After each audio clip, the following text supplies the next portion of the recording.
Welcome to another session of Wisdom Tales on Vedika Online. Today, I will tell you a very interesting story on faith from Mahabharata. Before the Kurukshetra war started, the battlefield of Kurukshetra was being prepared to facilitate the movement of large armies with large cavalries. They used elephants to uproot the trees and clear the ground. On one such tree lived a sparrow, a mother of 4 young ones. As the trees were being uprooted, her nest landed on the ground along with her children. They were too young to fly, but even after falling on the ground, they all were miraculously unharmed. Mother Sparrow became very fearful and started looking around for help. Just then she saw Lord Krishna with Arjuna. They had personally come there to examine the battlefield before the war starts. The sparrow started flapping her tiny wings to reach to Krishna. Sparrow said to Krishna, "Oh Krishna, please save my children. Otherwise, they will be crushed tomorrow when this battle starts." Krishna said, "I hear you, but I can't interfere with the law of nature." The sparrow heard these words and she replied, "All I know is that you are my savior, O Lord. My kids' fate is in your hands. You can kill them or you can save them. It's up to you now. I don't understand your philosophy. You are the wheel of time.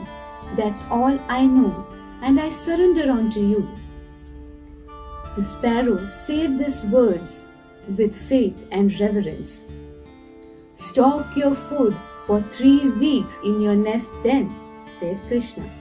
Unaware of this ongoing conversation between Krishna and Sparrow, Arjuna started to shoo away the sparrow when Krishna smiled at her. She fluttered her wings for a few minutes to pay obeisances to Krishna and returned back to her nest.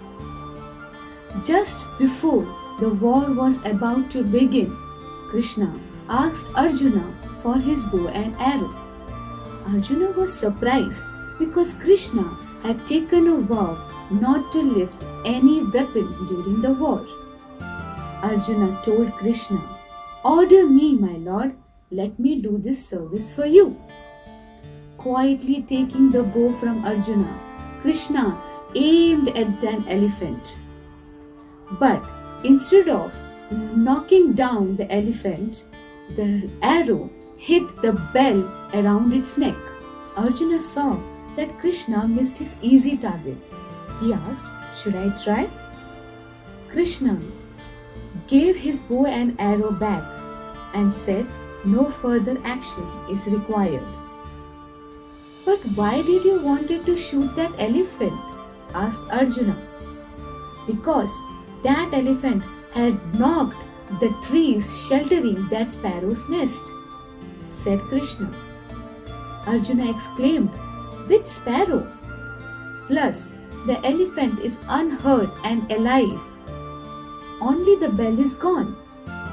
Dismissing Arjuna's questions, Krishna instructed him to blow his conch. The great war began and continued for 18 days. At the end of the war, Krishna took Arjuna with him to navigate through the battlefield. Krishna stopped at certain spot and looked down at an elephant bell. Krishna asked Arjuna, "Arjuna, can you lift this bell for me and keep it aside?" The instruction made a little sense to Arjuna. Arjuna looked at Krishna and was thinking, "Why is Krishna asking me to lift this bell?" "Yes, that bell," repeated Krishna. "It's the same bell that had come off the elephant's neck that I had shot." Arjuna bent down to lift the heavy bell. As soon as he lifted it, his world changed forever. 1, 2, 3, 4, 5. 4 young little birds flew out, one after another, followed by Mother Sparrow. The Mother Sparrow swirled in circle around Krishna in great joy. The bell that had fell 18 days ago had protected the entire family. So, from this story, we see that how Krishna protects his devotees who have surrendered unto him and has full faith in him. Thank you.